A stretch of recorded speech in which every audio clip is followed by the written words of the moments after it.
Call this meeting to order of the Buena Vista Township Committee. This is a regular meeting agenda for Monday, April 23rd, 2018. At this time, our clerk will call the roll, please. Mrs. Kelly? Here. Mr. Martinelli? Here. Mr. Turner? Here. Mr. Williams? Here. Mayor Sharilla? Here. On January 2nd, 2018, notice of this meeting was mailed to the Daily Journal and the press and duly posted in the main lobby of the municipal complex. All requirements of the Open Public Meetings Act have been met in compliance with the Sunshine Law. At this time, I'll ask us all to rise to salute the flag, and I'll ask Deputy Mayor Kelly to lead us. I Pledge allegiance to the flag of the United States of America and to the republic for which it stands, one nation, under God, indivisible, with liberty and justice for all.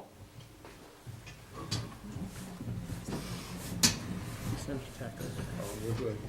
And John's going to cover part of that. At this time, we will have approval of minutes. I'll turn to our Township Clerk, Lisa Tilton, for an update. Thank you, Mayor. I presented 3 sets of minutes this evening for approval. Those include the workshop meeting April 2nd, 2018, the executive meeting April 2nd, 2018, and the special meeting April 19th, 2018. All members were present. That being said, do I hear a motion to approve the minutes? So moved. Mr. Martinelli? Second. Mrs. Kelly? Roll call. Kelly? Yes. Martinelli? Yes. Turner? Yes. Williams? Yes. Sharilla? Yes. Okay, we'll go on to announcements and presentations. Steve? Mayor Sharilla, I'm going to drop down to Resolution 107-18, appointing a member to the Economic Development Committee. I think we need to introduce this resolution before we ask Jeff Weisbach to come up to be sworn in. Am I right or wrong? I think that's appropriate. Jeff Weisbach, just so you know, is, I would, let me stop me if I'm wrong, the new branch manager for the East Vineland office of BB&T Bank. Correct. And with that coveted position comes the ability to jump on our Economic Development Advisory Board and help us with guidance and wisdom as we meet periodically throughout the year. And so he is here tonight. We're going to let him introduce himself also. But in the meantime, let's have our clerk read number 107-18 as Steve has suggested. Yes, Mayor. It's a resolution appointing members to the Economic Development Committee, that being a regular member, 1 advisor, 2-year term for a period ending December 31st, 2019, to be Jeff Weisbach of BB&T Branch.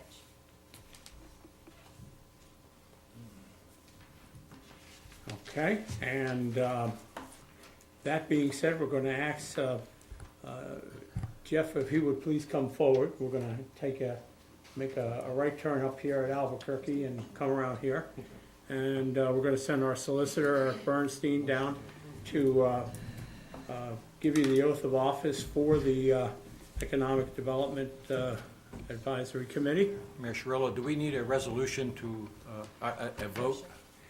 Yeah, A motion to we're going to approve have the to. resolution? Okay, we're going to have to remove what Lisa just read from the consent agenda, and I'll take a motion on that. So moved.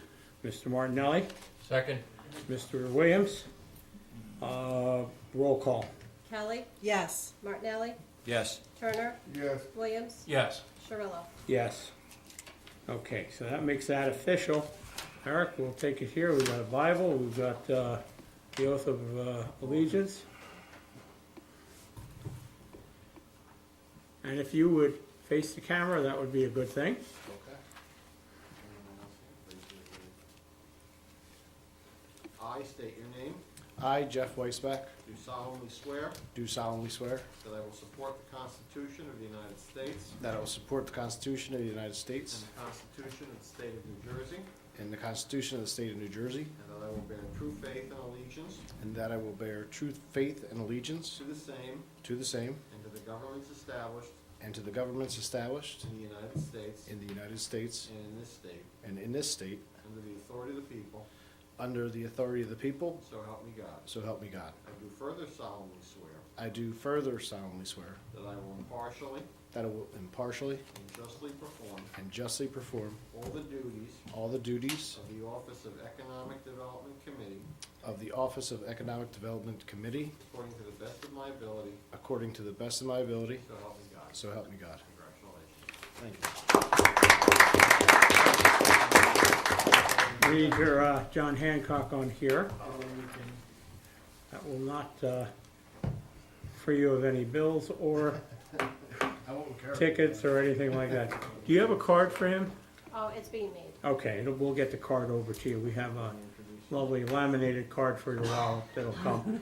Do you want to say hello to the community and Sure, how, tell us a little bit about yourself? And I'd be happy to. BB&T is our one and only bank in Buena Vista, and I was we're just realizing that during the meeting. happy to have you on board. You've been on. Sure you do. Sure. Yeah, because you want to face the audience, and I mean they're used to having No, their they're- back turned yeah, on them. We'll see you on TV. Okay.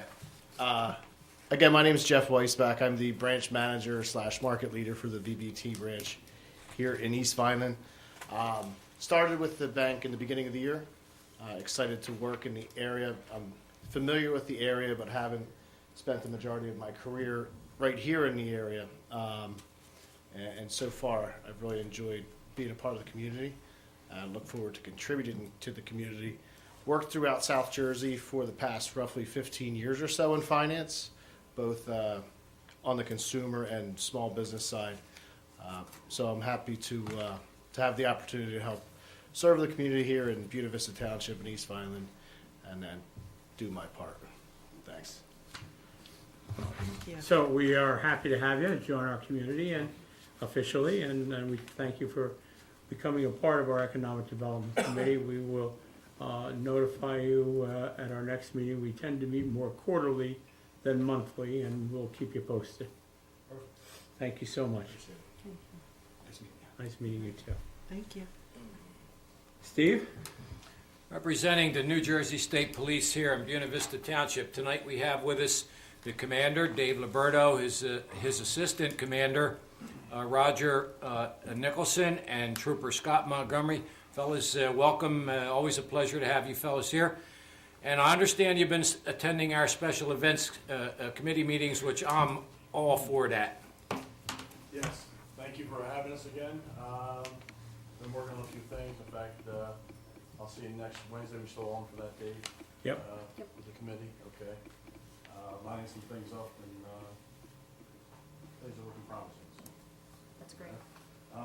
As far as Buena Vista State Police Barracks there, business as usual.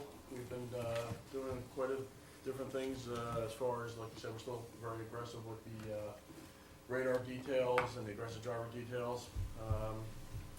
We got cell phone details. We just started that up, and it does make a difference. We're out there. Our accidents are down, which is a good thing all over. What was that last detail? Cell phone detail. Oh, Text you drive. okay. I've seen those signs. So we're out there. Other than that, we've been keeping pretty busy. We have Trooper Montgomery who's going to read the stats for us, what our numbers were for the past 25 days. Come on, Scott. Yes, sir. So Buena Vista Township stats for April 2018, we had 226 calls of service, 528 motor vehicle stops. Criminal investigations were 45 with no specific trends with those investigations. 20 motor vehicle crashes, 52 alarm calls were all false alarms, 5 burglaries, and 43 medical assists with 0 overdoses. Well, that's good news. No overdoses this month. This That's, one,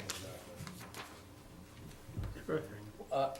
Assistant Commander Nicholson, please, the microphone's yours. The only other thing I wanted to add is they're also starting the Click It or Ticket program throughout the state, so that's going to be another thing coming up that's similar to the You Text, You Drive, You Pay. So just be aware to wear your safety belts continuously throughout the year, obviously, but that enforcement program is going to be starting throughout the township and various townships in our area. All the passengers. Yes, passengers as well. All passengers are required to wear their safety belts. What's your opinion as state police, or what's your feelings about this heroin epidemic? Now, you know, my good friend Assemblyman Armato is in the audience here tonight. He is a champion of fighting this opioid epidemic. I'm just wondering what the police, the state police, their play is, or are we making an impact? Are we gaining any ground? You know, it's a tough question. We like to think that we're gaining, but we locked 2 people up and there's another 3, you know, we get called for or something like that. And a lot of the burglaries that we talk about, it's usually 80%, 90% drug related. You know, it's a bad epidemic. For sure. And there were no overdoses this month, right? Or this past 25 days? No. And the Narcan helps out tremendously. I mean, that's one of the keys. Because even before we get there, if the paramedics are there, they're hitting. Mayor Cirillo, I'm going to go off script just right here. I'm going to ask Assemblyman Armato to come up here. He's next on the list while the state police are here. Perhaps a little interaction and a little more education for our watching public, our listening public. John, the floor is yours. Thank you. I don't think we are making any progress right now. We're sort of flat right now. We had a quick conversation that I'm going to be second prime on a bill to increase the sentence for fentanyl. We all saw that in the paper where that fentanyl could have killed half the people in New Jersey, and he got 7 years. That's nothing. So that's what we're doing. Narcan is making a difference, but stats from 2016, there was 2,221 people who overdosed and died in the state of New Jersey. 171 in 2016 was in Atlantic County. So, you know, that is that's horrendous, and I give you guys all the credit because, you know, you see what's happening out there. You see that the burglaries are because of habits, and you know, see something, say something. We say that a lot, but if you see something, give these guys a call, and they will respond to it. It's better that you're wrong as opposed to not saying anything and then the house is actually getting broken into. So we are doing it in Trenton as much as we possibly can. We have a bill. I have a bill that's already gone through Assembly about reclassifying labels on opiates. The more penalties for fentanyl.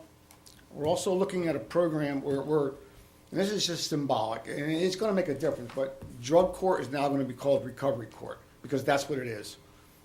After 5 years, you're going to have your record cleaned. Everybody's heard about Hard Rock coming back to Atlantic City. They have specially talked to the judge over at recovery court. Graduates of recovery court will be able to be employed at Hard Rock. They said it, and that's what they're going to do, and I got to commend them for doing that. You know, these individuals, the best thing you can do in recovery is have a job. If you have the job, it solves all the problems. So we're doing that. We're looking at different things within the jail system in Atlantic County, maybe tweaking when they're released to help them get a jump start on things. So, you know, but we can't do it without you guys. And I'd like to add too, family members it's important. You know, if you have a family Get closer, member. Dave. Please get closer. If you have a family member who, you know, has a substance abuse problem, please, you know, reach out to us. Let us know. You know, we can maybe get him help before he goes down that path, or at least, you know, do things. There's always other options. You know. And John, I would like to say, because I am, you know, at the Catastrophic Illness Fund, and we help a lot of families pay for drug treatment and rehab because the insurances are not paying, they're refusing. They're also telling them they will not pay for inpatient when they can go outpatient. So all of this, I would say the insurance companies have to do more, have to step up because families are going in debt. Families can't afford the drug treatment that their family member needs. And it's a big issue. I see it all the time, and it's one of the things that inhibit treatment and ongoing, you know, rehab for people. You're exactly right. Insurance companies will pay 26 days. 26 days is nowhere near enough. You need 6 months to a year, and then translate into a sober living. We're also working with sober living too. We're trying to get them classified little bit different than apartment complexes or boarding houses. So it's always tweaking, always looking ways to help. But it starts with law enforcement. It starts with, and you know, Lisa knows that you all need anything. State police, I've got multiple pathways to rehab. So call Township clerk, and she'll get in touch with me. Atlantic County has a lot of agencies out there, and Atlantic County is pretty good. You look at Cape May County. Cape May County does not have a detox, does not have a rehab center in Cape May County. They're working on that because they need it there too. But you were right, though. It's money. You look at some rehabs or building look like hotels, and you know, because they're charging $25,000 a month. So, but thank you. John, When you list medical assists on here and there were no overdoses, is that because they were prevented, or is that because there just was no Those overdoses? are all medical assists, they're not necessarily all drug Could related. every different type? Correct, when it comes down to the medical assist itself, there weren't any overdose-related medical assists, there weren't any drug-related overdose-related. Gotcha. John, I think it's important too, while the state police are here, the persona or the perception that the state police are just here to lock us up or to give us speeding tickets or the first line of defense for a drug addict, you know, that's about to overdose is get a hold of the state police, because they can intervene and save that addict either from killing himself or killing somebody else out on the street. And we've got to get that message out to our residents, especially our children in school. The state police are not the bad guys unless you do something to get their dander up, and then you're in a world of crap. You know what I mean? I mean, most But they're here to help too, besides us and besides the community. I mean, it's well known now that if you're at a house or at a party and you see someone overdoses, if you stay, make that 911 call and stay for the state police, you will not be arrested. The individual will not be arrested. And a long time ago, state police figured out that it was better to save that life than to arrest somebody. So we're looking for ways to, you know, with Narcan, we're looking for ways to make a commitment that if we're going to have you, we're going to hit you with Narcan, you have to go to the hospital. You have to seek treatment. Because of the repeat is not doing him any good, not doing you any good, it's not doing our rescue squads any good. It's tough because, you know, of the country that we live in. You're free to do what you want to do, but we're looking at ways to nudge you along down that path of recovery. And I'm trying to follow in your footsteps. I've been trying to get into the middle school with the Municipal Drug Alliance, and I wanted to include EMS, our first responders, representatives from the state police, to start getting to these younger kids before they get to high school, so that when they do become high schoolers, they can help us out as part of that peer group. Yep. And unfortunately, it's too late in the year. I didn't get the support that I thought I was going to get from the administration, but I'm not giving up. I just want to let you know I'm still working on that. And, you know, I know. I know where you live. You know what I mean? I can. One thing. My wife and I guess about 30 ladies formed something in December, and out of our church, and they go to Atlantic City, and they have got like I think 10 people jobs. I can't mention the place. And I told them about you, so she's going to be calling you. that's fine. Okay. That's And fine. This is they're what. really starting to help, but she wants to reach out to you. Yep. This is why what they do. This is why I do. Is what you do. You do it for the community. Yep. You're not here for the money. So maybe. And the last thing I was going to say is our school resource officer, Trooper Montgomery, he's at the schools all Monday through Friday. And we also have numerous troopers that go within all the different schools in all our townships. They're getting property checks. Besides everything we have to worry about with active shooters and stuff like that today. But also, like you said, they're there and they know, like you talked about, like any kids have issues and problems, that they're in a care program, so which is good. So Thank you. doing our best. Well, listen, we thank you all for coming. We really appreciate it. Thank you very much. Thank you. And John, before you head off, you want to remind everybody about your open house here? Gentlemen, thank you for everything as usual. Thanks, guys. Appreciate you coming.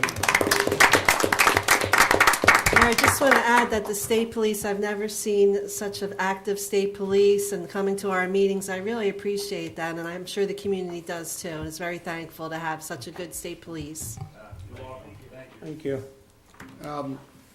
Tomorrow night, we're going to have a satellite office here at the township. It's going to be from 5 o'clock to 7:30.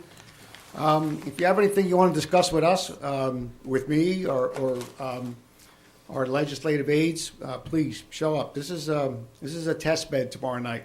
If we have a good reception, we're going to keep going like to Egg Harbor City or Hamilton Township, and then come back here. And sometimes it's difficult to get to Northfield, but tomorrow evening, we township has graciously opened their doors to us, and 5 to 7:30, and first come, first serve. You don't have to make an appointment. Just show up, and we'll get you in. And if it takes more than 7:30, that's fine.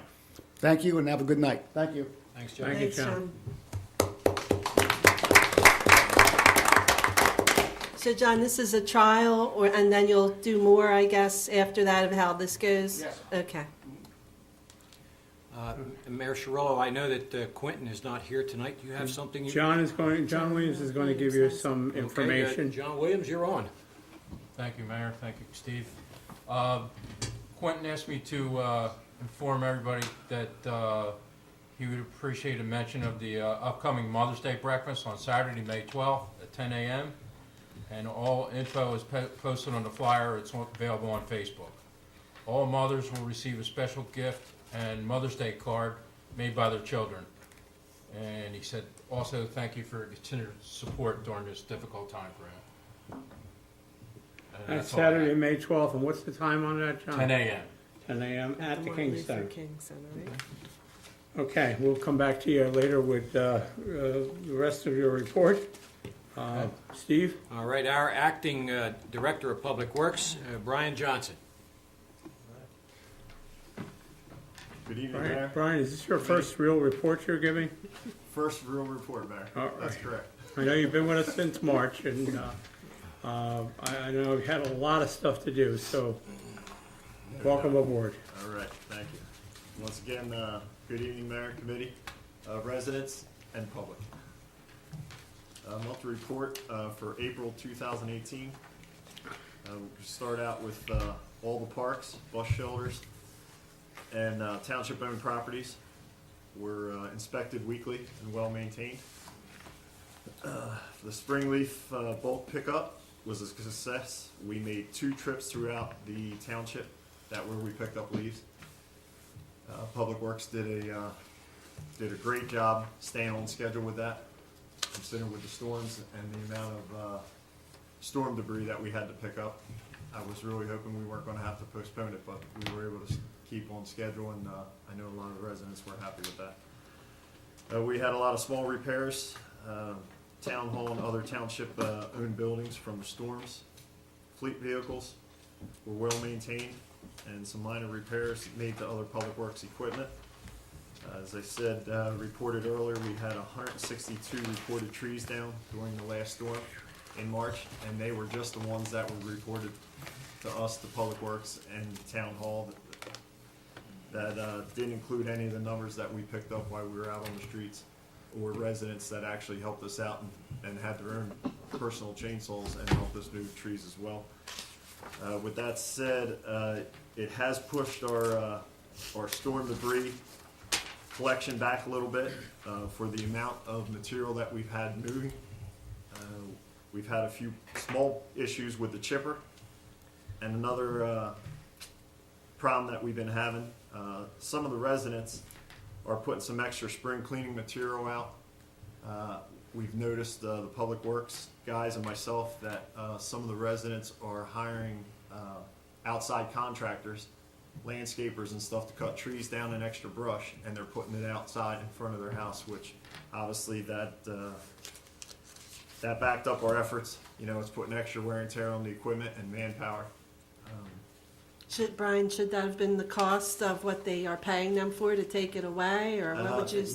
Yes, 9 times out of 10, the contractor will put that in the price, you know, to haul away the material. And unfortunately, we've been doing the cleanup, maybe they just, you know, innocently thought that it was okay to put it out front, but I can tell you, we've been 4 or 5 times to certain residents that trees and brush just keep showing up. So, I mean, I think this is a good opportunity to make that announcement clear, right, that when we offer special pickup, and we've been doing this now for how long now? About 45 days already of Correct. Yeah. nonstop cleaning up of trees and brushes and limbs and all that, you know, let's not take advantage of the situation. There are other opportunities and ways to clean up your yard, and we're trying to do the public service for something that was storm related. correct. And so please keep that in mind, just in fairness to our Public Works Department and their ability to get around the whole township.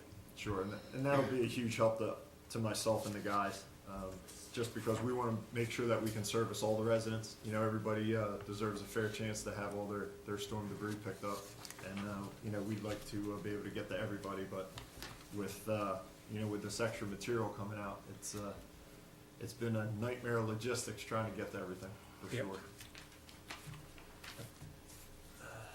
Our monthly drop-off this month, we had a strong showing of residents. We collected a decent amount of metal brush, leaves, used motor oil, household and e-waste material. Let's see.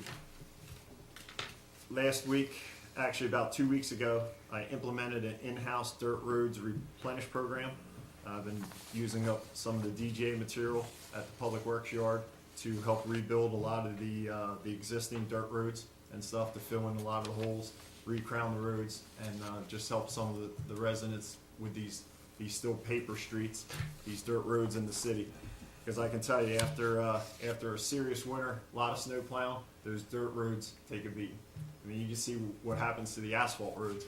I mean, just with potholes. So you can imagine it's probably times 10 on a dirt road that's you know, that's not well maintained.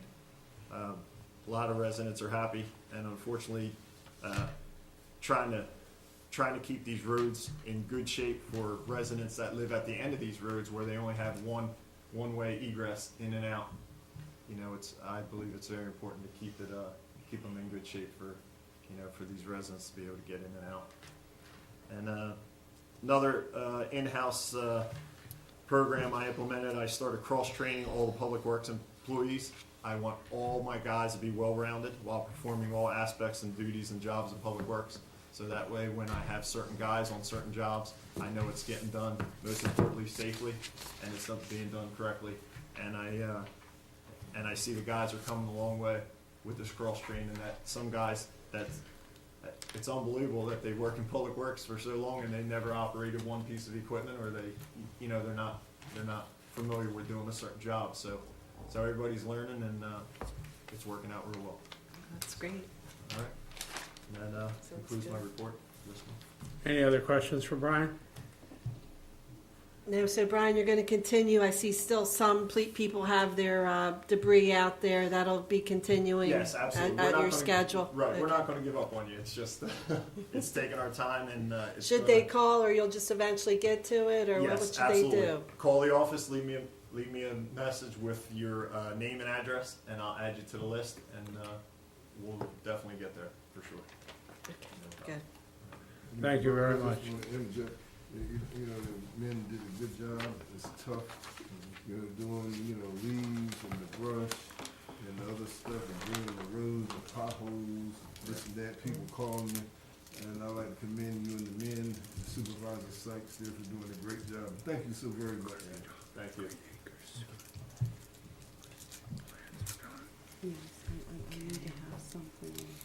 No more comments?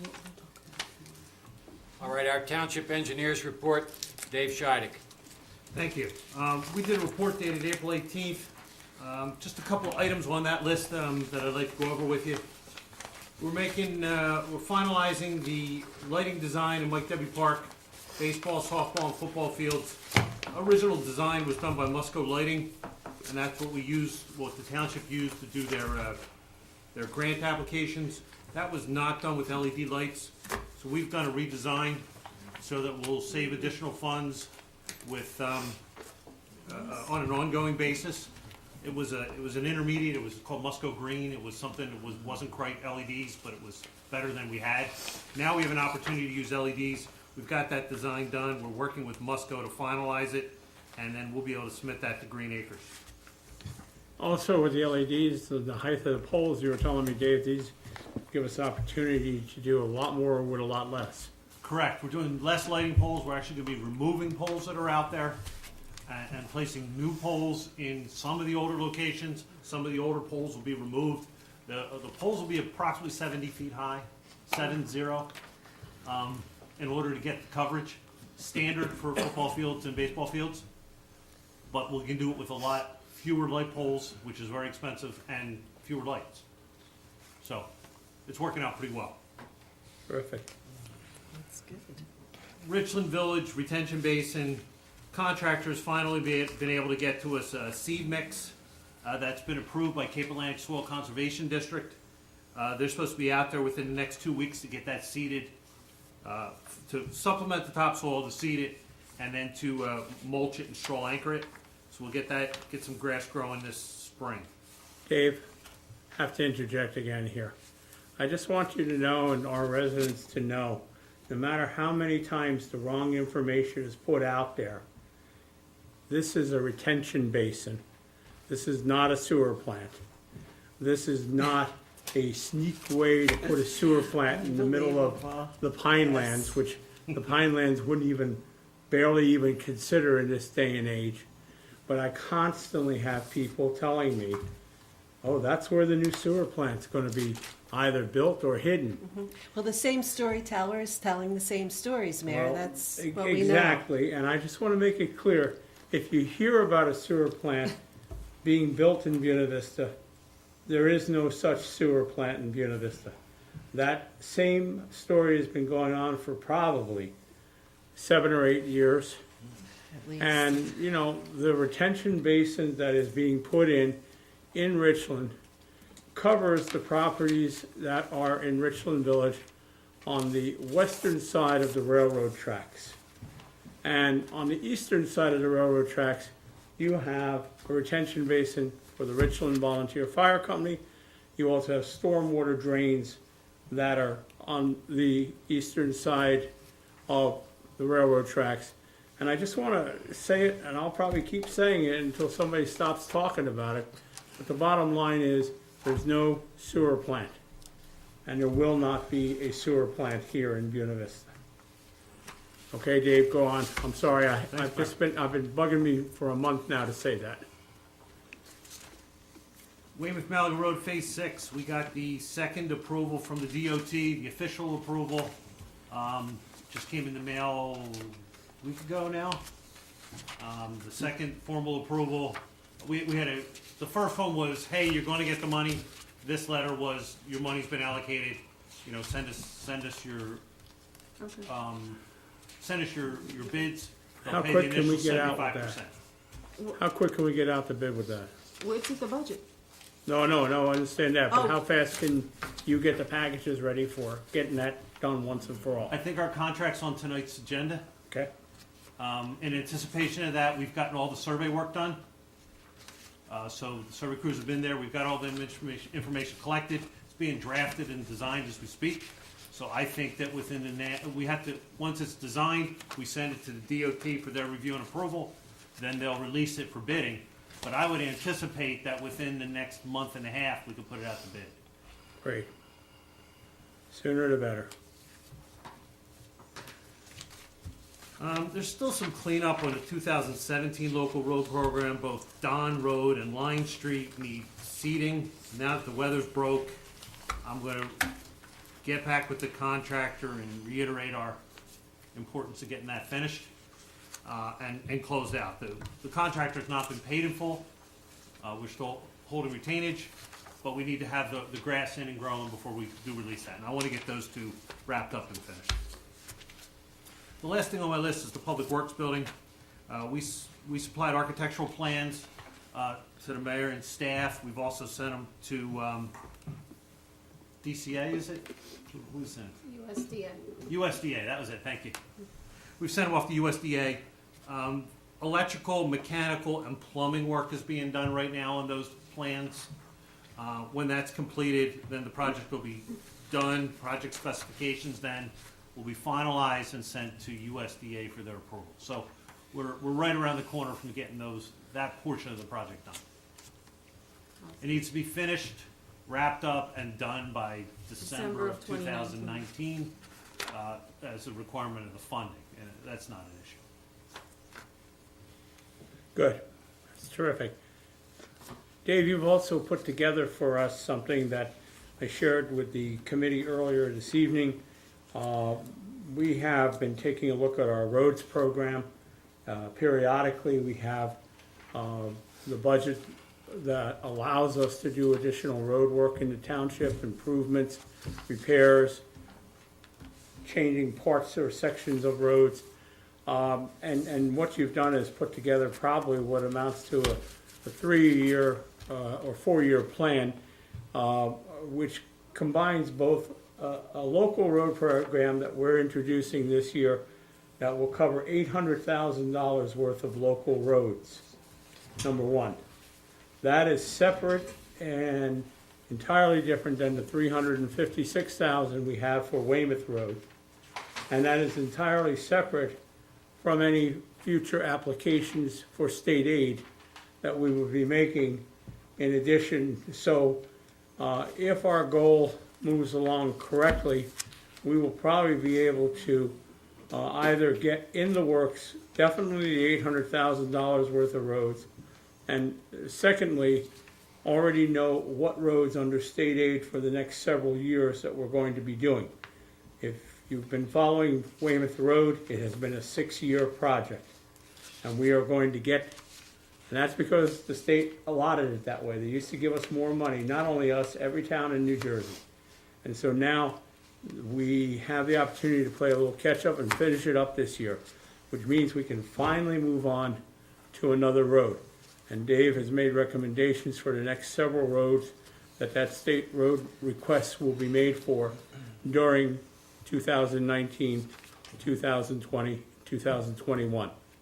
And between those 3 years that follow, plus this year's $800,000 worth of road work, we will get a good deal of our wish list moving and improved. Because when we build a new road, we fix the road up, you're talking about a 15 to 20 year investment minimum.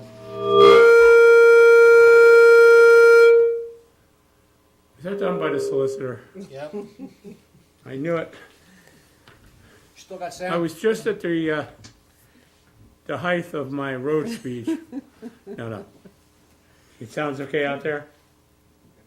Pat, you okay? Yeah. No hearing problems or anything? Okay. All right.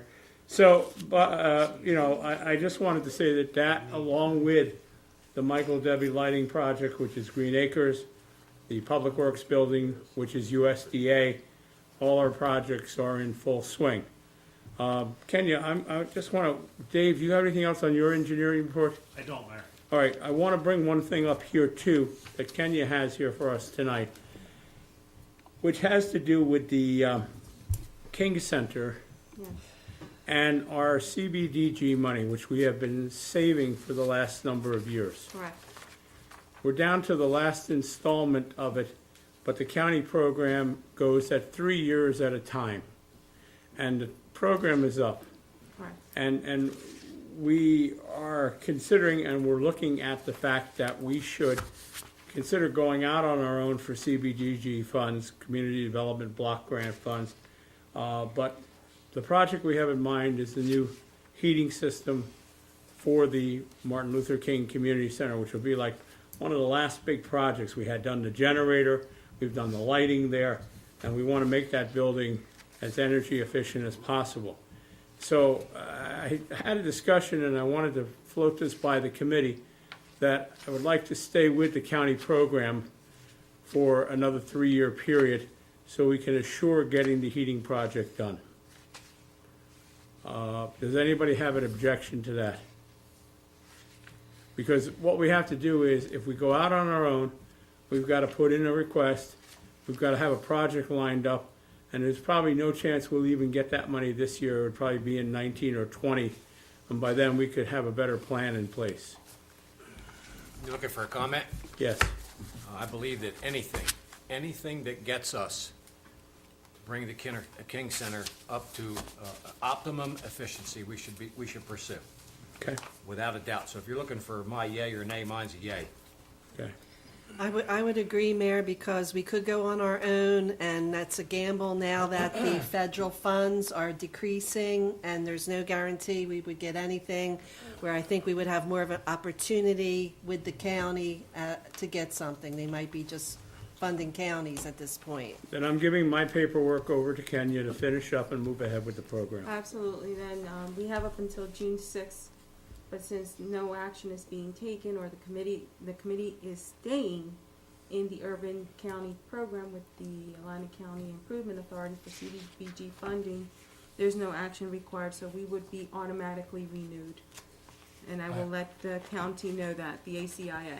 I also agree, because I agree with Steve that until we get that heating project completed with the MLK Center. Heating and air then we conditioning. shouldn't risk. Yep. Heating, air, and conditioning, yep. Right. It'll be Going to much more another funding cost source. effective. Yep. Okay. Anything else from the committee on that? Just stay the course. Okay. Thank you, David. I just thought this was the appropriate time to bring these different topics up with the engineer. The engineer's got a lot of time invested into it. Steve? Item 6, Mayor Cirillo, you still have the floor. Oh, great. What am I gonna do with an extra floor, you I know? don't know. Well, one of the things I think I might do is call upon, Lisa, I don't wanna put you on the spot, but I'm gonna, a couple of topics that I have to do with our special events committee. And we have a new special events committee, director, or chair, Beth Conway. Beth, I think we ought to invite her in for one of our next meetings to talk a little bit about it, but Lisa has kind of picked up the ball along with other members of the Special Events Committee, and we now have our May 19th event in Richland Village planned out. We have our summer concert series of 8 concerts planned out and in motion. We have our Independence Day Festival, which is July 7th. July 7th. July 7th, and the fireworks planned out already. You want to just give us an overview? Sure, Mayor. The first festival that we are having is our 4th annual Richland Village Festival that will be held on Saturday, May 19th. It will encompass through Sawmill Park and head west all the way up to the railroad tracks. We will have trains running all day. The Cape May Seashore Lines will be running trains all day.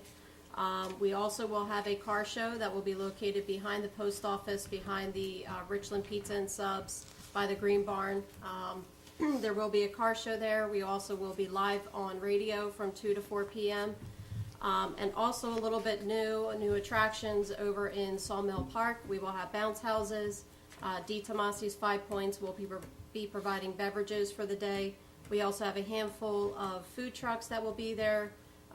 About 30 crafters. We also will be having Lonnie Youngblood will be part of our concerts in the park as well, and 10 Eddie Drive and a DJ all day. So it will be from 10 to 5 on that Saturday. We are competing slightly with some other festivals happening that same weekend in other towns, but I hope everybody comes out to this festival. It is we shortened the time frame, but it definitely has a lot of packed in with this year's program, so I hope everybody comes out for that. That's May 19th. Saturday, May 19th. I know we've gotten Smokey the 10 to Bear, we've gotten the State Police helicopter, we've gotten the Yes. Funny Farm Animals, petting zoo. Yep. Funny Farm, Petting Zoo, also the New Jersey State Police has been very active this year with our Special Events Committee. They were able to secure a New Jersey State Police helicopter to come in and do demonstrations. The Richland Fire Company will also be doing extrication demonstrations, and Smokey the Bear will also be making a special appearance as well. So it will happen throughout that 2-block radius, and again, it's enough for all day for somebody to come out all day. If you want to come out for a couple hours, grab some food, shop, listen to some music, it's definitely a great time to come out for that. We've got a nice array of crafters and vendors already lined up too. Yes, we The do. the other thing I wanted to touch on was the concerts. Our first summer concert starts on June 27th. Now, it sounds like it's still a little bit of time away, but next thing we know, it'll be May. And we have a concert every week from June 27th through August 22nd, and we have a rain date of August 29th. And we have a nice array of people. We're bringing back John Lolly this year. John Lolly has a new music segment called Jam, and we have the Bob Ferris Orchestra for the big band crowd, Poor Mouth Henry, the Jim Crane Show, Tear It Up, Lonnie Youngblood, 45 RPM, and they have a new name, right? They are now Star 45. Star 45, that's the oldie group, 1080 Drive. So we have a nice array of entertainment that'll be here for the summer, and low-cost refreshments that go along with it. And then now, this year, for the first time, for the Independence Day, we are not having a car show. And why don't you tell us some of the highlights that we're doing in place of a car show? So to celebrate our 30th annual Independence Day Festival, we will not be having a car show, unfortunately, but we will be honoring all of our first responders by doing a first responder vehicle show, which will include fire trucks, it will include ambulances, first rescue trucks as well. And it's definitely going to be a huge event. It will start with a parade that will start at 2 p.m. over in Collins Lakes and work its way through the township, and it'll end at Michael Debbie Park at 3 p.m. With that, there will be judging. We did secure a judge for that to come out and judge the trucks. And we also are implementing for the first time, in conjunction with the Municipal Drug Alliance as well as the New Jersey State Police, we will have a complete kids zone.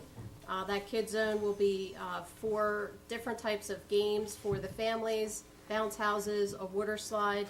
The New Jersey State Police is also securing canine demonstrations, as well as their what they call their emergency response team vehicles, so that way the kids can tour those type of vehicles as well. We really wanted to kick this off by honoring all of our first responders and making this a very family friendly environment for everybody. It does start at 3 p.m. until fireworks. We ask for everybody to get to the park because the parade will actually enter the park around 3 p.m. So you're more than welcome to come to the park, get your spot to watch the parade come by. We will have crafters, food vendors. We have people already signing up for that as well. So it's looking to be a very big, great event for this year, Mayor. And fireworks at Nikki G. And fireworks, and we will have Nikki G, which also spotlights on 95.1, as our all-day DJ. And we will be giving out trophies to all the different first responders for that contest as well. So it's going to be a great event. Lisa, thanks. I didn't mean to put you on the spot there, That's but okay. while we're talking about all these different projects that are memorized. going on, you know. So, Steve, I'm going to turn it back to you for number 7. All right. Item 7, ordinances for introduction, first reading. There being none, I'll move to item 8. Ordinances for public hearing, second reading. There being none, I'll move to item 9. Public comment on current agenda items only. In order for the committee to conduct the business of the township in the most productive manner possible, meeting attendees will be given 2 minutes, all inclusive, to comment on any agenda item or items without comment or question from the committee, but only on items specified on the agenda listed for the current meeting. Please stand up at the appropriate time and state your name and address for the record. Item 10, Resolutions 104-18. Authorize payment of bills in the amount of $1,401,699.36. For the record, that expenditure that I just read off here, for the school board tax, $819,035.25. For our fire districts, $264,015. You do the math here, you can figure out exactly where our municipal expenditures were over and above the school and our fire districts. Item 11, consent agenda. Consent agenda includes items of business which are not controversial and do not require individual discussion. A motion approving the consent agenda is moved, seconded, and voted upon as one item by the Township Committee. If any discussion is requested on a consent agenda item, it is removed from the consent agenda to the regular agenda. Resolutions 105-18, approving Budget Amendment Chapter 159 for Community Development Block Grant. 106-18, approving Budget Amendment Chapter 159 for Recycling Tonnage Grant. 107-18, we covered at the very beginning of the meeting. That was appointing member to the Economic Development Committee. 108-18, accepting the annual audit report for calendar year 2017. 109-18, authorize mayor to execute independent consulting contract with David Scheidick to serve as Principal Public Works Manager. 110-18, authorizing the 2018 Summer Concert Series and expenditures. 111-18, authorizing mayor to execute contract with Pyrotechnico for fireworks display. 112-18, accepting proposal from Schaffer Nasek Scheidick for contract administration and construction services, Weymouth Malaga Road, Phase 6. 113-18, authorizing Kalmar Associates to perform site status and remedial activities associated with the Public Works Yard. 114-18, granting intermittent family leave to Quentin McClendon. 115-18, authorizing cancellation of grant funds receivable and grant appropriated reserves. At this time, I'll defer back to Mayor Cirillo. I just wanted to comment on a couple of things here, and I want to congratulate our CMFO, our administrator, in regards to the annual audit report for the calendar year 2017. Thank you. We had 0 findings against the township. There's been many years where there's a 1, 2, 6. Many years ago, there was one year we had 12 or 13. And this is a vast improvement over the goodwill and financial well-being of Buena Vista Township. And I'm proud to say that Kenya has done an outstanding job in getting that together and keeping it together for the last almost 4 years now. Yes. And the other one that I wanted to just comment on had to do with Kalmar Associates. Earlier this year, we made an appointment replacing our environmental engineer with Kalmar Associates, which is a more local-based firm for environmental engineering, to try to expedite any problems that date back somewhere between 35 and 40 years back with our public works yard that may have caused some contamination in the Post Road area, though there is a host of different things that have caused problems, from pesticides to mercury to other things that are out there.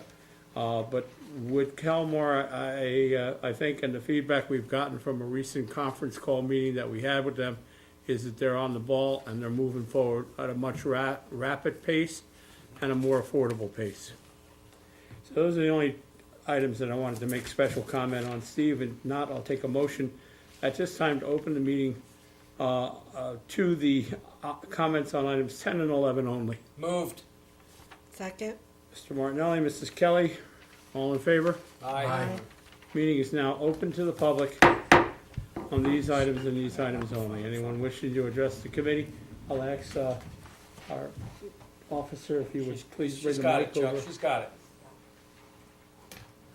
Oh, who's got, okay, oh, Officer Tilton, huh? Okay. Sorry about that. Thank you. Julie Akers, Newtonville.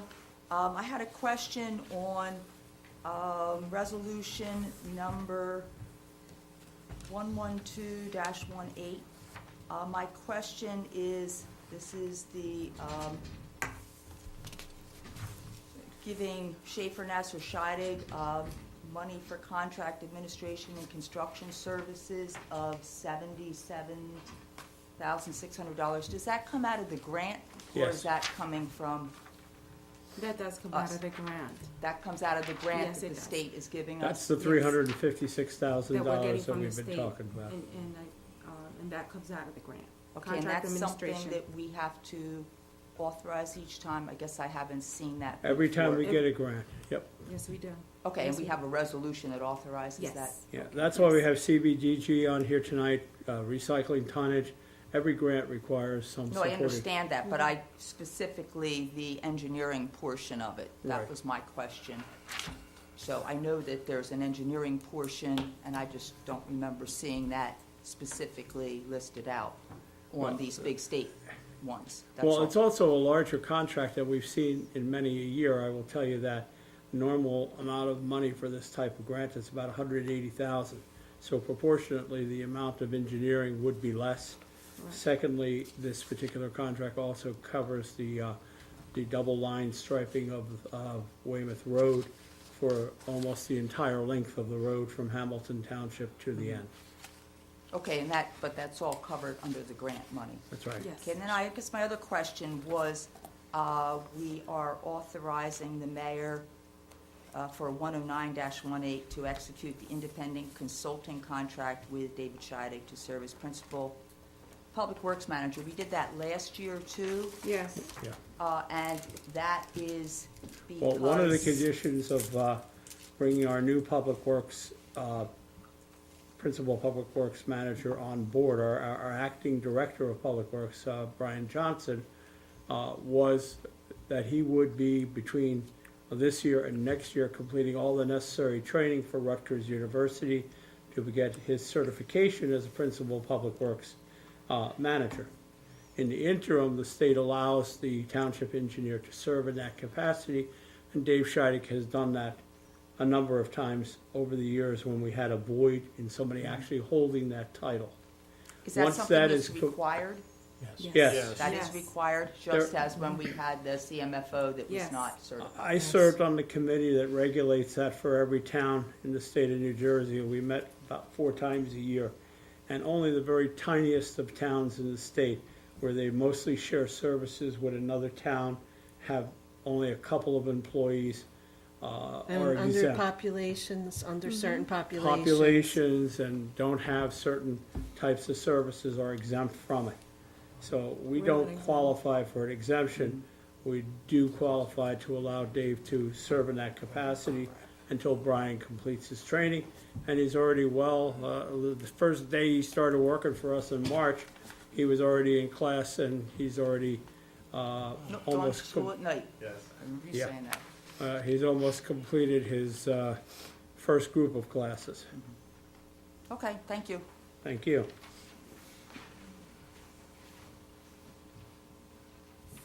Anyone else wish to address the committee at this time? Seeing no one, I'll take a motion to close the public portion.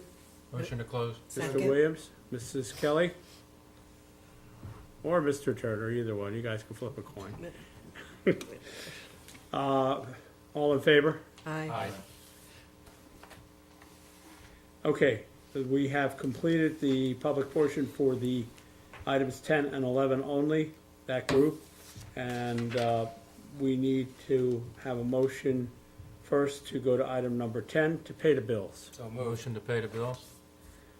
Okay, Mr. Martinelli, Mr. Williams, happens so fast sometimes, you know. Motion to pay the bills as outlined earlier by Steve in his comments. Roll call, please. Kelly, Yes. Martinelli, Yes. Turner, Yes. Williams, Yes. Shirillo. Yes. Under consent agenda, this would be a motion for all items except 107-18, which we already approved earlier this evening for Economic Development Committee. That would include 105 through 106, 108 through 115-18. Hear a motion? Motion to accept? Second. Mr. Williams, Mr. Martinelli. Roll call? Kelly? Yes. Kelly, I have you listed previously abstaining on 110-18. Oh, yes, for the concert, one of the concerts, yes. Martinelli? Yes. Turner? Yes. Williams? Yes. Shirillo? Yes. Okay, next we'll go on to our Township Administrator, Kenya Nunez, and any reports that she might have for us this evening. Sure, I just wanted to share with Township Committee that 3 weeks ago, Gary Conover from the Atlantic County Utilities Authority stopped by our office and was inquiring about our recycling tonnage report, which he finally completed today. All we got to do is sign it. And in the interim, the person that was working at the state level with the recycling tonnage grant resigned. So there's a lot of new people making new requests of fiscal reports, which thank God we have them from year to year to year. He received that. In addition, we were underfunded last year by $3,200, so we should be getting that $3,200 sometime in August. So you will see another Chapter 159 for the recycling tonnage grant. Sometime in July or August, we should be getting that money. So because, how were we underfunded? What happened with that? They underfunded Atlantic County, a lot of municipalities in Atlantic County and in Burlington County. It was almost like across the board. The gentleman that was working there retired, and I believe he was a one-man show for everyone.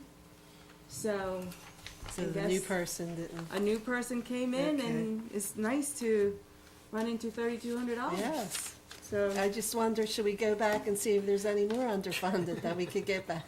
No, we're good because Gary Conover, he All right. works hard on behalf of the township and every township here in Atlantic County. And I will also remind the Atlantic County Improvement Authority that we will continue to participate in the Urban County program, and that our 2018 funding should be rolled into the accumulated funding that we have.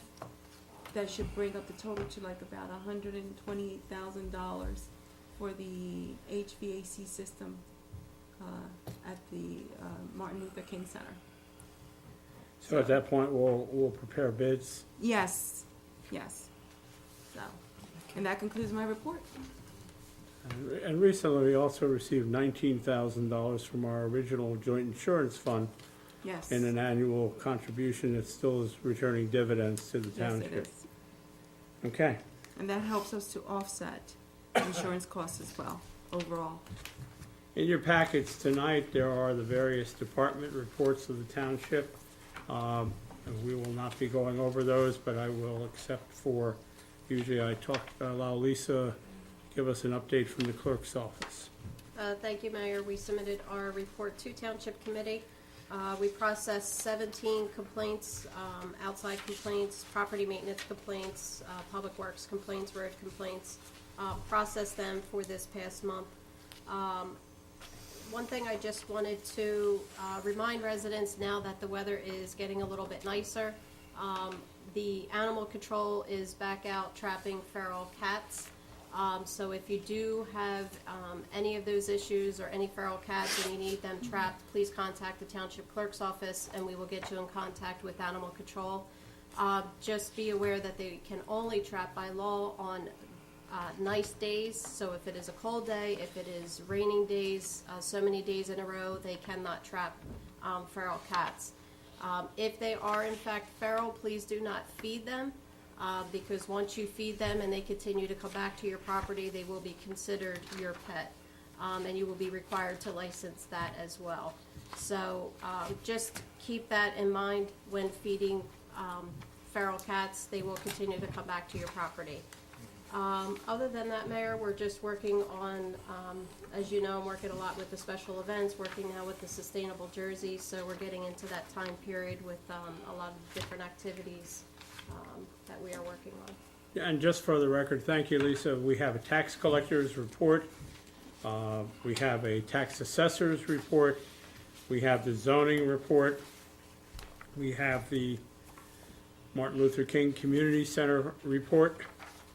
We have the animal control officer's report. Those reports are all in tonight's packets for everybody to review. And if there's any questions, please address them to the proper department. Next, we'll turn to members of the Township Committee. Steve, you want to lead us off tonight? Sure, thank you. I just want to comment. I know Steve's got a few topics Go to ahead. talk about. And one, of course, is an update on the school situation that we've been keeping you abreast of. But the other one, too, is we appointed a committee at a previous meeting that included Committeeman Martinelli and Committeeman Turner to meet with Atlantic City Electric and have a review of the most recent storm and a number of other folks, including Brian and Lisa and Kenya. Were you on that one or no? I was at Not that one. Okay, you're at the conference. Well, we had a number of folks meet with the executives, and they're going to tell us about that meeting tonight because we thought some things were not up to par. Well, Mayor Cirillo basically hit the nail on the head. We had a horrendous March. We had 3 storms, right in a row. The last storm, because of how it grew over a long period of time, really caused a lot of devastation in Buena Vista Township, and it caused a lot of people to be without power for a very extended period of time under extremely cold temperatures.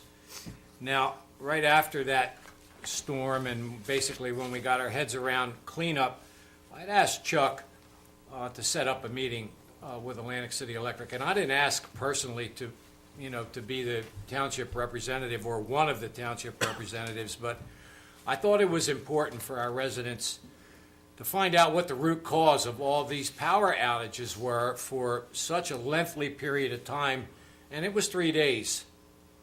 Well, Chuck reached out to a senior external affairs specialist. His name is Chris Cavallero.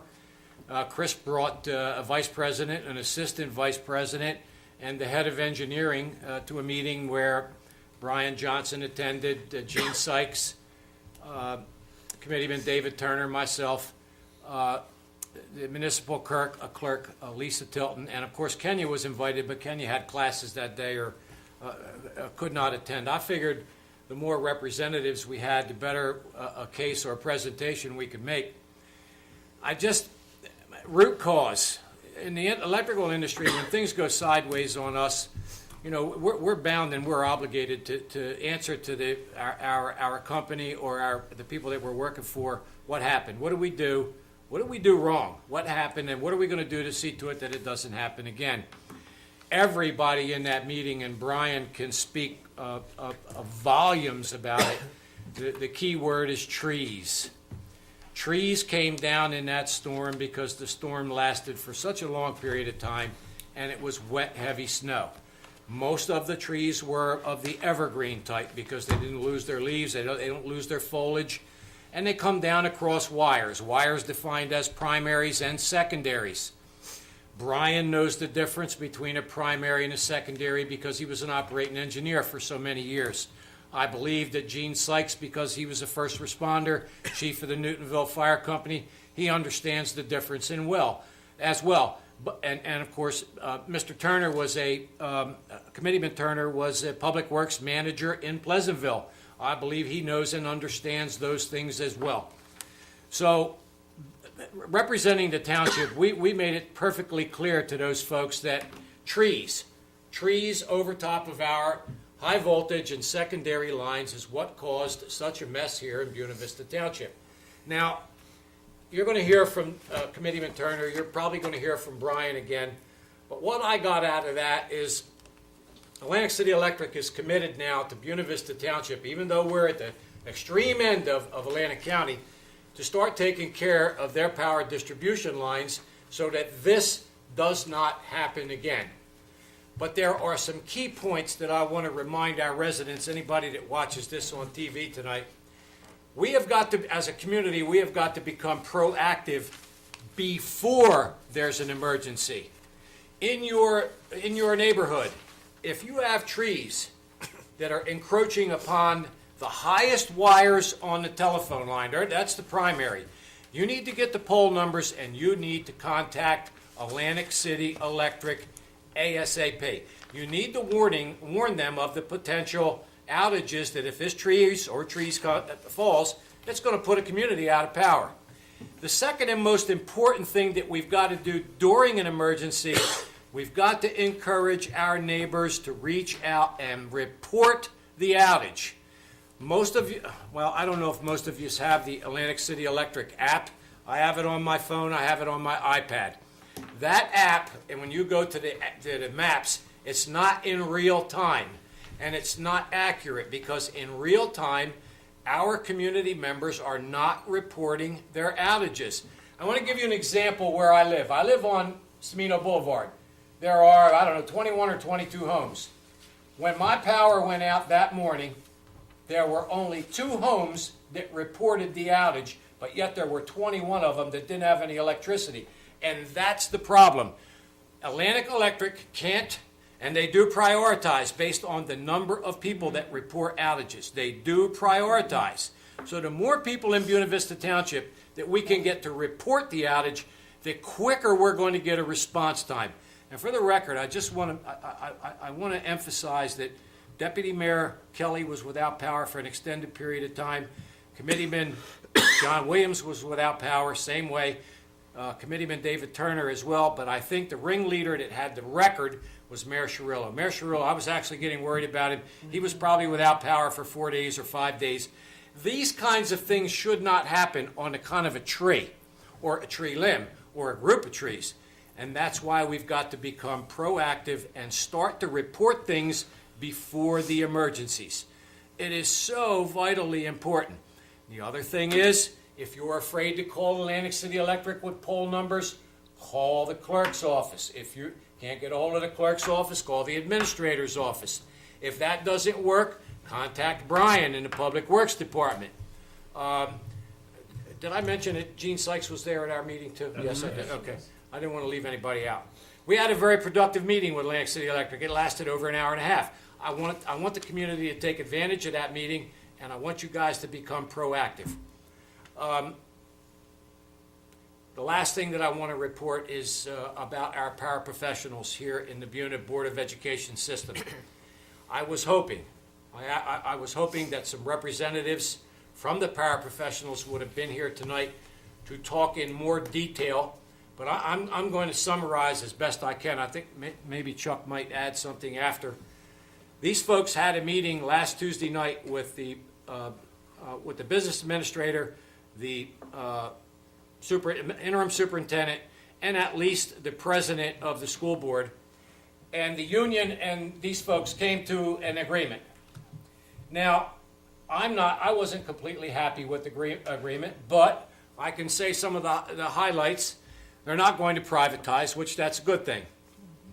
Unfortunately, of the 51 paraprofessionals, 22 of them are going to become part-time employees with no benefits. Near as I can tell, 15 of those 22 live within the district, and I interpret that as to mean Buena Borough, Buena Vista Township. One individual in particular, it breaks my heart because he is, and I can't mention his name, he is one of the most dedicated young men, and he did not have the years. Now, what the board agreed on, if you have 9 years, you remain full-time with benefits, which that's a win-win. But unfortunately, those 22, which I wanted all 51 of them to stay, but that was my wish list. That was this entire diocese, including Mayor Cirillo, that's what we wanted to see happen. We wanted to see the paraprofessionals stay full-time employees, and that didn't happen. The last thing I'm going to report on that, and there's some details that have not been ironed out. John, correct me if I'm wrong. They're meeting again Wednesday night at 7 o'clock in the library at the high school. Is that correct? Yes. So, and I know that Deputy Mayor Kelly and Mayor Cirillo are obligated to another important thing, but Mr. Turner, Committeeman Turner, Committeeman Williams, and myself, we will be there to find out and iron out all the details. Like I said, I think the paraprofessionals live to fight another day. And Mayor Cirillo, Only thing I want to clarify, one last thing. Go ahead, sure. The entire time during this last storm, and Mayor Cirillo was on the phone with Atlantic City Electric probably over 100 times to the senior affairs specialist, who is this Chris Cavallero, and not for himself, but for the folks in the community that were without power and freezing, and older people fighting to get crews, whether they were from out of state or whether they were from Atlantic City Electric, to come here and help our community out. And I think his constant harping with this guy is what actually got our power back on as quick as it did. And go ahead, Chuck, take over. I'm done. Thank you very much. Well, I'll say something on the power real quick. I thought we had it licked right off the bat when we found out that there were two main stations that had gone out, the Vine Road station and then a station that's up near Piney Hollow that serve a great deal of the township.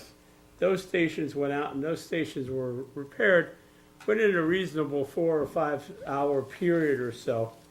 But then the trees started falling everywhere. And then they tripped all over. And that's what put us in a hole.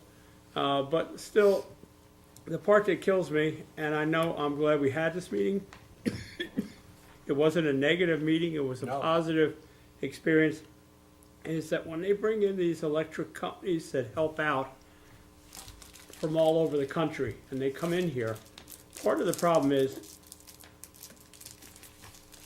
let's say they bring in a team from Illinois, or they bring a team in from Ohio.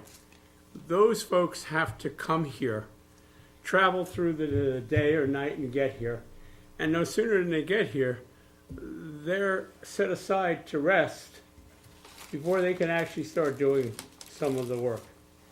And that has caused some problems because, geez, I saw 20 trucks over here, or I saw 10 trucks there, and it is what it is. I mean, that's the nature of the beast. Every storm is different, so you never know what's going to happen. Another storm could come along and paralyze us with ice on every line, and another storm could come along and knock out another. Instead of taking trees down, it could take poles down. So there's all sorts of different variations. I appreciate the continued work with that Mr. Turner and Mr. Martinelli have done on this topic. The one question I wanted to clarify about the workers at the school district, those that do not get to keep the benefits, though, they get to keep their jobs. 25 hours. They've been cut to part-time. Okay. 25 hours. So out of the 50 or 51 or whatever, 51. 51 you said, they're technically still all employed in some fashion, but not to the greatest. That is correct. Okay, I just wanted to clarify that for our residents. And no benefits is On the one group, yes. They'll be able to collect part-time unemployment, I would guess, but that would be. Very good, very good. I'd like to turn to David Turner next on whatever issues you'd like to bring up, but also the electric issue. Okay. All right, thank you, Mayor. Just to bring up the electric issue, as Committee Martinelli, he brought it to you very ably. All I'm going to add is that I sort of questioned them on why their contractor, Aspendula, their contractor that cuts their trees, before they could get on Minor Lane, and I was out there looking at them, talking to the foreman, because I got a call, why they waited that long, okay, 3.5 days in, 3:30 on a Friday, okay, and you're cutting trees back before the truck could even get there to restore power to the residents, okay, and that bothered me, okay, and Steve can tell you, I really got almost got perturbed with him, You know, because, you know, these are people in our township. And I don't take this lightly, okay? I don't personally. And I got on the foreman that day, okay? And I got on landing records, okay? Then we came and we settled down and we had this, because, and then they left the brush on the side of the road. And they will come back and clean it up because Public Works is not. So next week there, if they don't have it cleaned up, I'm gonna call them. I got the cards and the numbers and get this done, okay? They dropped the ball in Richland. I found out Saturday, a resident had to go with 4 trucks sitting around, lying down. The guy had to go there 3 different times and really got rough with them before they came down, fixed the line. First they told him they couldn't do nothing without somebody telling them, but he went there and kept bashing them. Took him 20 minutes to fix the line, and people have power in Richland, down on Railroad Avenue back. That's ridiculous, okay? And so, you know, we're gonna hold their feet to the fire, and as long as I'm sitting up here, it will not happen. Things happen, yes. Power will go out, absolutely. But they will not treat the residents of Buena Vista like that again. And Mayor, thank you so much, sir, for fielding all of those calls and being diligent there. I appreciate you. Thank you. Now, only other thing I was at a men's breakfast in Richland. I go to every third Saturday. We keep the residents up to date and everything. And as John Lamont used to say, they got the best grits around, and everything. But it's very informative. They have different people come in. First Baptist Church Richland, and it's not just for their people. Anybody can come. Okay. And it starts at 9 o'clock. Thank you so very much, everybody. Thank you, David. John Williams. Yes. First of all, I just want to thank Brian and the staff from Public Works. They really did a good job in Collins Lakes and picking up the leaves. They stuck to their schedule, which he said they would do, and they did, and picked up all the leaves, and they did a great job. Next, right after the last TV meeting, I attended the Pinelands Municipal Council meeting on March 28th. John Armato swore in the 2018 Executive Committee, and also Executive Director Nancy Wittenberg spoke, and she went over some things that the Pinelands Executive Council is working on. And she said they were working on efficiency measures, comprehensive management plan, exemptions, fact sheets of outdates or inefficient, fuel break or fire break, comprehensive management plan changes, the Clancy Water Quality Standards Review, and they also spoke about climate change. And on the 29th, I attended the 5440 shuttle meeting at the Martin Luther King Center, and at this meeting we discussed an overview of the need for a sustainability plan for the 5440 shuttle. The need for sustainability plan is based on the sunsetting of 50% of the funds for the 5440 shuttle by the Pascal Sykes Foundation in the year 2020 or 21. The shuttle began from a grant program of $100,000, and then having a plus or minus $300,000 budget, the South Jersey Transit matched $150,000, and the Pascal Sykes Foundation matched $150,000. So what we did is we had a meeting for that the mayor Buena Vista attended, and the Buena Borough administrator. We're also planning to have a future meeting with with Hamilton's mayor and Folsom's mayor. But what we need to do is get, for the South Jersey Transit to continue funding the shuttle, they require an average of 64 passengers per day, not the current 54 that we have based on the current totals of 1,077 passengers for 20 operating days in February, yielding the 54 total. What we need to do is to increase that 10 per day for to provide a funding support of $150,000 by South Jersey Transportation. Some of the suggestions for improvement that came out of the meeting were a completion of shelters in Buena Vista along the routes that will help ridership, Amazon plastic boxes with shuttle information, small waterproof signs placed at the Wawa, ShopRite, and Walmart, and posters for businesses, 15 to 20 of the businesses, and the rider data from the surveys, and that the 64 goals obtainable, because it started from 30 3 years ago to 51 to 54, with the addition of the Hampton route change to include Walmart and ShopRite. And it also improved the quality of life for riders. We're going to have a future meeting to, like I said, to have the additional townships attend, and we want to get going on this so that when it sunsets, that we have a sustainability plan in action. Also, I attended the Environmental Sustainable Jersey meeting, and that was on April 12th. And what we did is an update for the next round of the submittal, and Lisa Tilton helped us with that, and we discussed the initiatives, and we also are working on a farm map for Buena Vista Township, and Dave Scheidek was kind enough to work on that map for me, and we're gonna submit that map at the festival on the 19th and hand that out to residents, and then we're gonna continue making a brochure for the farm map tour in the fall. Great. And that's about it. Thank you, John. Thank you. Teresa Kelly?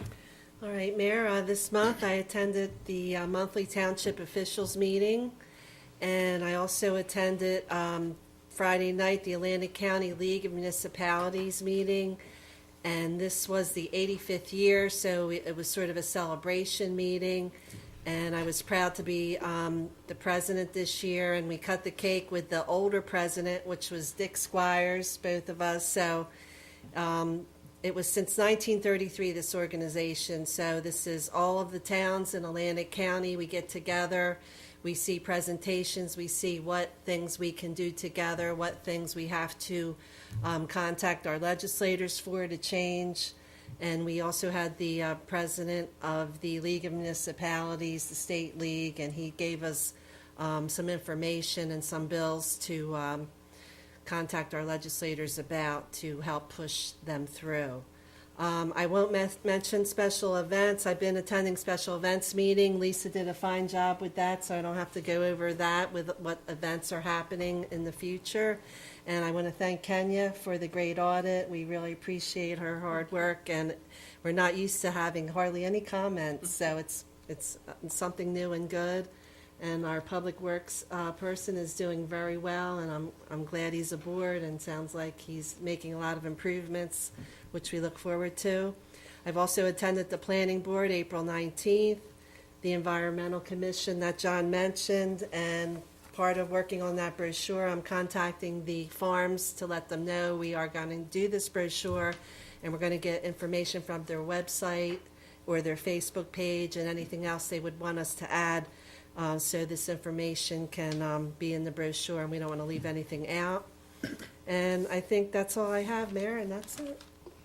Thank you, Teresa. I have just two quick other items. Just so you know, for those, our Burger King here in the township is just about celebrating 20 years of being here.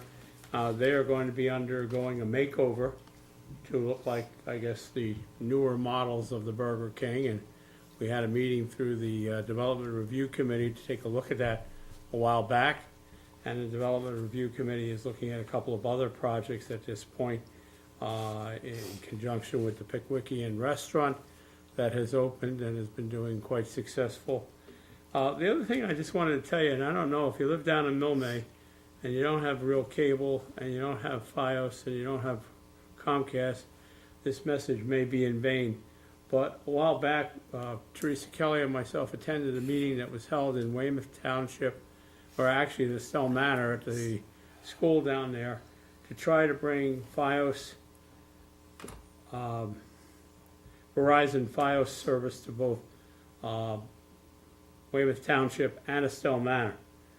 Basically, the folks down there are stuck with the old days of dial-up service and dinosaurs and prehistoric creatures, and so Fios agreed to put service into those towns, and they have started the project, and they're also doing part of Morris River Township.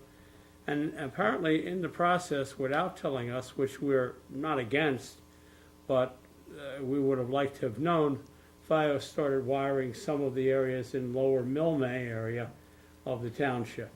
But normally when you do that, you have a contract, you put together an agreement with the BPU, and I started getting a bunch of calls from people that had questions, and one of the questions was that, well, okay, we're getting FiOS, but they tell me the township's holding us up on getting FiOS TV.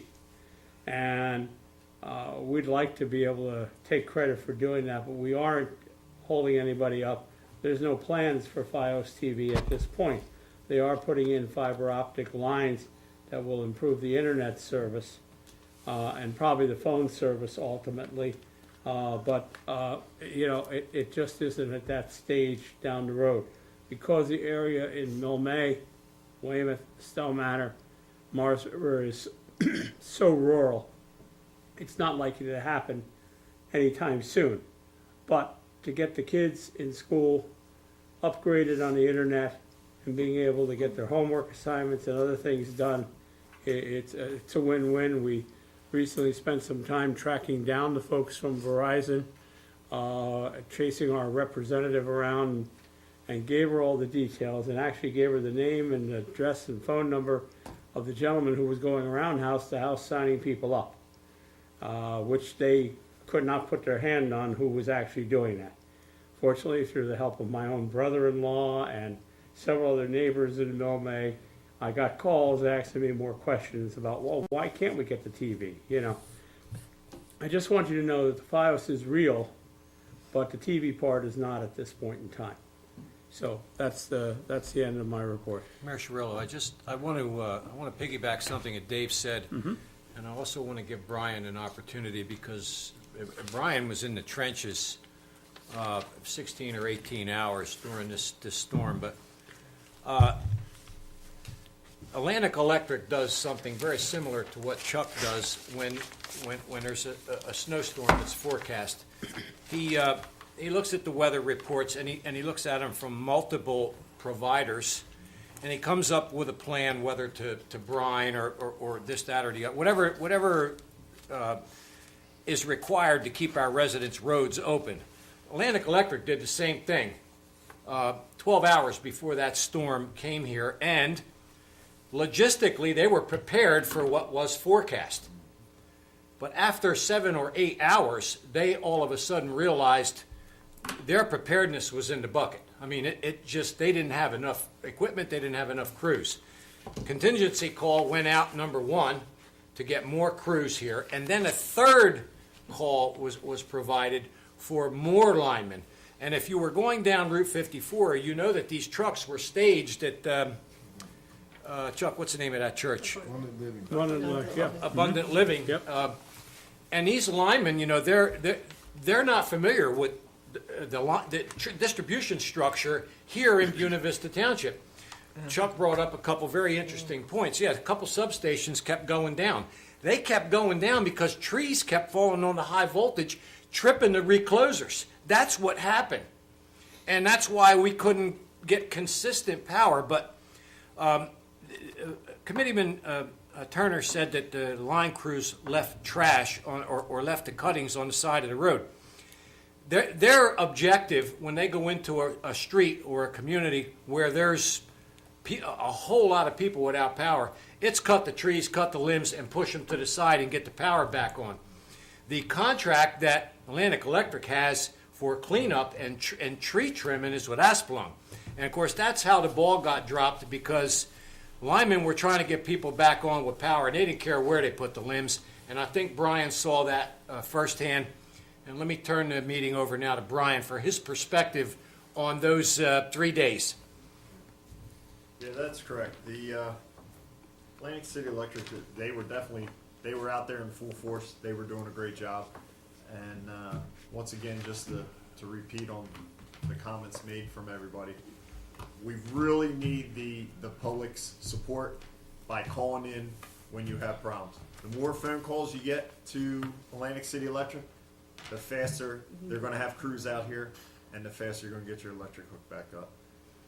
As I was in the trenches, myself, Gene Sykes, the whole Public Works crew, we did our best, worked alongside. I don't know how many phone calls back and forth with the mayor as far as he was contacting Atlantic City Electric. I was doing my best to contact them. Gene Sykes was doing the same thing.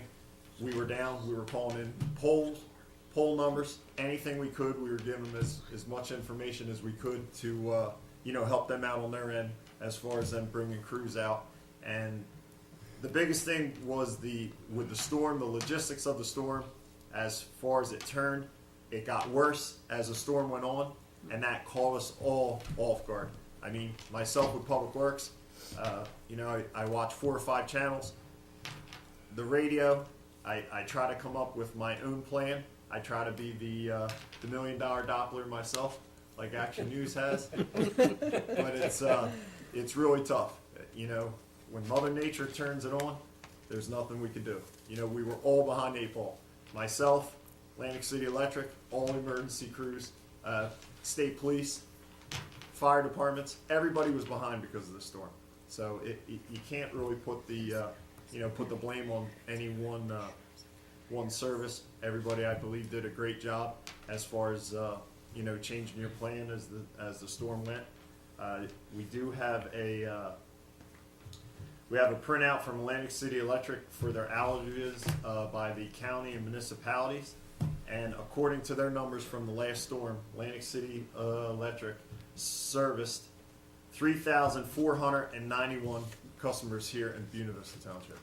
So that just goes to show you that they were out, and how many people were out of power and how many people they actually helped. We don't even have that many houses. Yeah. No. It's, We got 3 times the polls, though. oh yeah. I would suggest you switch to a dual Doppler now, Sure. Brian. That's it. And the meeting went well. We had a lot of good, strong points, and they were really receptive to what we had to say. They took a lot of notes, and I believe that them working with the information that we supplied them, especially with their subcontractors, Asplon, they're the ones they're doing the pre-maintenance for the storms as far as cutting back the trees and stuff, which is paramount for this stuff to not happen again, because that was the issue. And we got to be proactive, Brian. Absolutely. We got to call in the trees before we have an emergency. Correct. We got to be proactive. We got to have eyes in the back of our head. Yep. And by having, you had Susan Cohen here. Yes. And she is the heir apparent to Vince Mayone, Right. the chair of the Atlantic Electric, and she has always come to Buena Vista over the years, whether she could or couldn't solve our problems, but it's always good to have the top brass working with you. We had their head engineer there as well. I mean, he was explaining what happened to the substations that you were talking about, and it's trees. Just plain old trees. Brian, you got to plug the fire companies too. We got 5 fire companies that I negated out of my report. You do that, please. Yeah, all 5 fire departments, we're out nonstop, just doing a great job helping remove trees. They helped us as far as Public Works. Unbelievable. They get a lot of credit. They were out there. Those guys, as you know, they're volunteers. They don't get paid. They were out there nonstop, moving stuff, assisting people. A lot of accidents. And as everybody knows, when you work around power and that kind of volts, there's nothing safe. That's very serious stuff, for sure. And everybody did a great job and worked together, as far as cleaning up the town and trying to make all the roads accessible for everybody to be able to get around and be safe, for sure. That quadruples our chainsaw ability also when they get involved. That's the big thing. They drag, they pull, they chainsaw, except where wires are live, and can't blame anybody for that. And Mayor, the Collins Lakes Fire Company that brings to mind is having their hoagie sale on Saturday the 28th, so I'll give them a plug since we're talking about our fire companies there. Very good. They said they were sold out, I think, already. What? And it's in the past tense now, but the Richland Volunteer Fire had their chicken barbecue. It was a success as well, but there's always something going on, so you gotta kind of stay tuned to the calendar and everything. And Mayor, if I have a minute, I forgot to mention about zoning and our zoning report, and I just want to tell the public out there that we get a lot of complaints from the public about property maintenance and things of that nature, and most of the time they are reported. Sometimes we have to go to court, and sometimes the court gives them more time. So we cannot immediately take care of a maintenance problem when we have to go through the court procedures, because we have no authority to do anything until the court lets us do it. So I just want the public to know that we all get complaints. Lisa usually coordinates those complaints, and it's an ongoing issue and it's an ongoing problem, but we're doing the best that we can with that, with our court system. And I don't know if you wanted to add anything to that, Lisa? No, you're correct. We put in the last community times. It's also on our township website, just kind of giving a little bit of a background regarding zoning complaints and how they're handled and how long it could possibly take for a complaint, hopefully to be resolved. The end result is we want all complaints to be able to be resolved. Some are not, some are continuous. But if you do have an issue with a neighbor, you can remain anonymous. You can contact the clerk's office. We just need the property information and what is going on with the property, and we will get the zoning officer out there as soon as we possibly can to review the complaint and initiate action if needed. But we're getting into the season as well with high grass. Some of the abandoned properties, it's a very slow turnaround, but some of them are starting to turn around. But we just ask for all properties to make sure that your property is maintained, that the grass is cut. But if you do notice a property that is abandoned and does not have that type of action, please report it to the township clerk's office. And again, we'll coordinate it. We also work very well with Community Champions, which is a company that we have contracted with for properties to register, so we can issue those complaints directly through them, and they contact the property management company right away. So I appreciate that, Teresa. Okay, but thanks. Call the clerk's office, 856-697-2100, extension 1. Promise I'll make this the last remark, okay? Because we took a little extra time tonight to tell you more about some of the things going on in the community and some of the behind-the-scenes stuff that you don't always get to see as to what is the Township Committee doing and what projects we're working on. You know, even with the abandoned houses, I hear about those. I am hoping with the Hard Rock opening, the other one that was Ravel, which is now Ocean opening, and the thousands of new jobs that are coming back to life again, that it's going to have an impact on Buena Vista, on a number of homes that we have that are empty at this point. And fortunately, the Community Champion program has kept as many of them in good order as possible, but we can't get them all.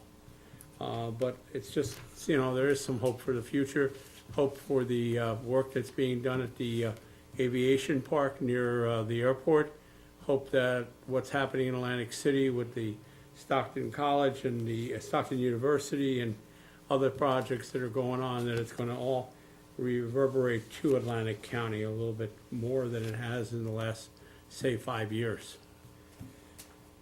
Steve, I'm going to take a wild card here and have you go with public comment. Item 14, public comment. The committee welcomes participation of interested organizations and individuals during regular caucus, workshop, and special meetings. However, in order to conduct the business of the township in the most productive manner possible, attendees will be given 4 minutes, all-inclusive, including all dialogue, questions, and responses from both the speaker and the committee for the designated public portion of the meeting. There may be no transference of a speaker's time to other attendees. Please stand up to the microphone at the appropriate time. State your name and address for the record. Thank you. Take a motion to open the meeting to the public, please. Motion to open to the public. Mr. Williams, Second? Mrs. Kelly, all in favor? Aye. Aye. Meeting is now open to the public. Anyone wish to address the committee can do so at this time.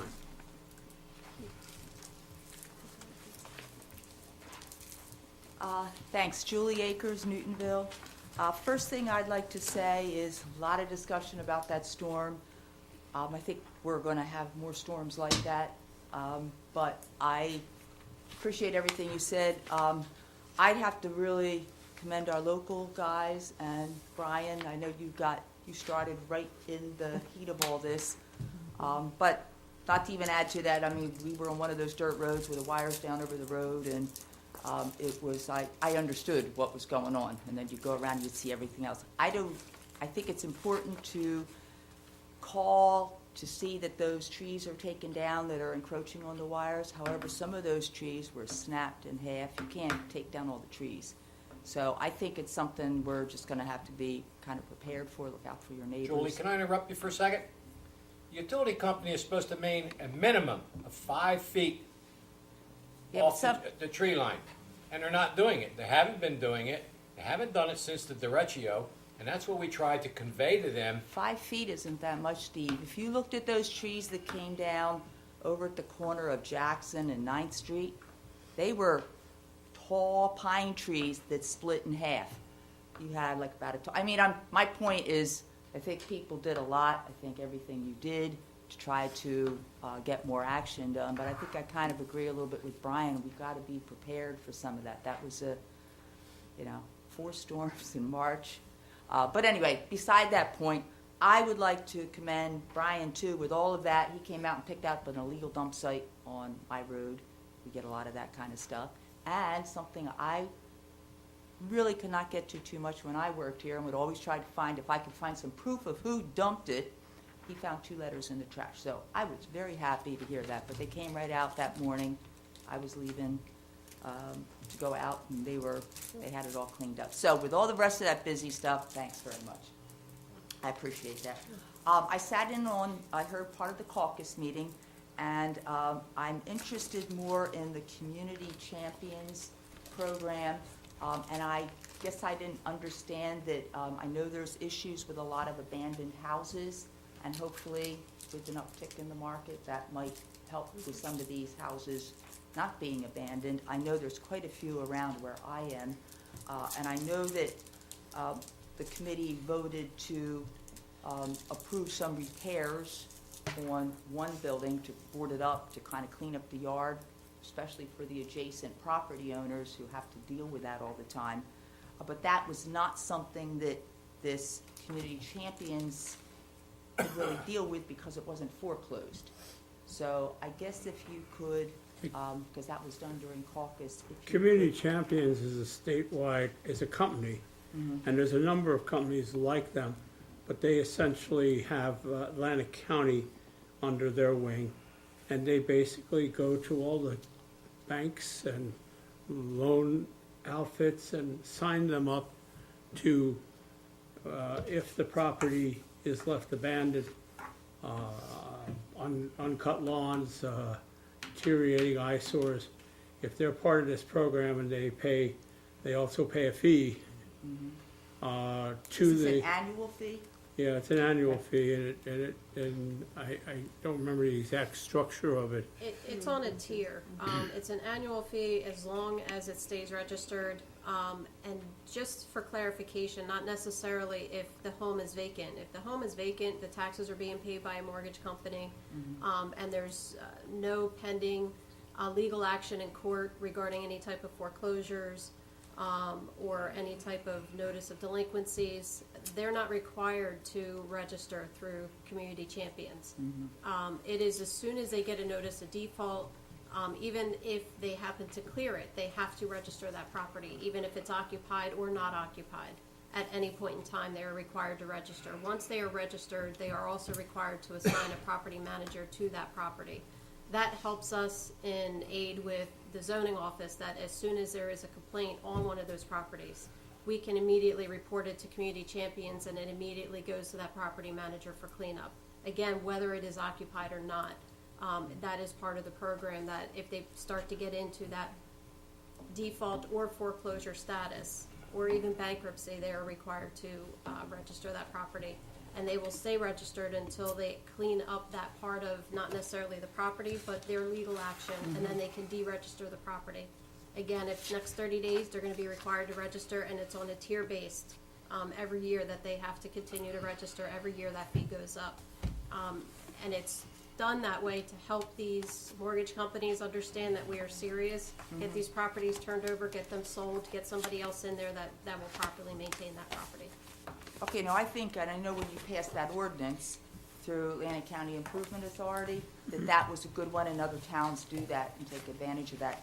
I guess the issue then is with the money that's collected, and I do, I had thought that the idea was that money would be put into perhaps cleaning up some of these other properties that would fall into like this situation with and part of- Cushman Avenue. Part of that's being done, but the problem is on some of them, when there is no defined owner that we can go back, the only way we can do it is put a lien against the property and hope that someday that property gets sold and we collect our money back. Right. And we do that probably about 10 times a year with various properties that have nothing to do with community champions. Right, I understand that. We also established in this year's budget, I believe it's a $40,000 fund to start cleaning up properties, which is partly in use of the community champions money. And we are working on a couple of properties right now, and some of those are the tougher ones because of finding ownership or having to do foreclosures or other things, or get the state to declare the property dilapidated, eminent domain. Right? How much, Eminent hazard, not eminent domain, sorry. okay, so that they can take over to protect the rest of the community for that. Okay, I Right, guess I was right. just curious, because I have a feeling there's a fair amount of houses that could fall into that category, Right. that are not, that they don't have a registration with money coming in as a Right. registration. So if everybody started complaining about properties, and I think it's a good that you voted to clean up this one property, because it's not good for the people who happen to live next to it, and our public works people can do it, and then that lien will be put on that property. But if everybody starts complaining about all the properties, I know just around me, there's a lot of them. Right, and we have to also go with the first line of defense, which is actually to take someone to court through our zoning officer or, fire inspector or whatever violations there are, and try to get the problem resolved that way. Before we do the cleanup. Right, before we do any cleanup. So we put, like the house you heard about tonight in executive, or at the end of the caucus, rather, was in the category of last resort. And we would certainly rather get the mortgage company to take care of it, or the court to solve it. But then, if not, we then have to put out money technically for Brian's time and his crew to go in and clean it up, board it up, clean the property up, and in some cases, continue to maintain the property until the property either gets a buyer or someone claims the property in some way. We have a house on Jackson Road that we've been after for years. The burnout one, right? Yeah, the burnout one, and you would not believe the mountains that have to be moved to try to get to that property. And finally, I think we're within You're in reach. reach. But in some cases, the house doesn't have a direct owner, but it might have a lien holder.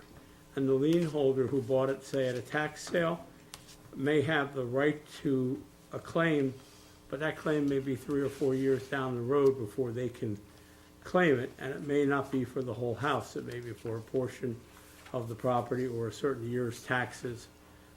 There's a lot of complications to doing this, but we are trying to see if we can, beef up efforts with it.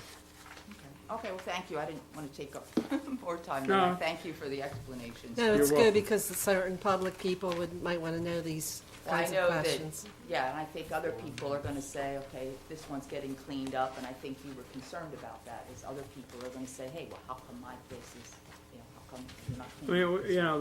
the problem, we've had it with trees. People have trees that are ready to die on their property. It's gonna fall on the neighbor's house. We have all sorts of different things that unfortunately country living here has led to in some cases. Thank you. Thanks again, Brian. Anybody else from the public wish to speak at this time? If not, I'll take a motion to close. Motion to close. Mr. Williams, Mrs. Second. Kelly, all in favor? Aye. Aye. Public portion is closed. Last thing on the agenda was our executive session that was held earlier this evening. at 7 o'clock during our 7 o'clock caucus. And the last item of business on the agenda is for motion to adjourn. Motion to adjourn? Second. Mr. Williams, Mr. Martinelli, all in favor? Aye. Meeting is adjourned. Thank you.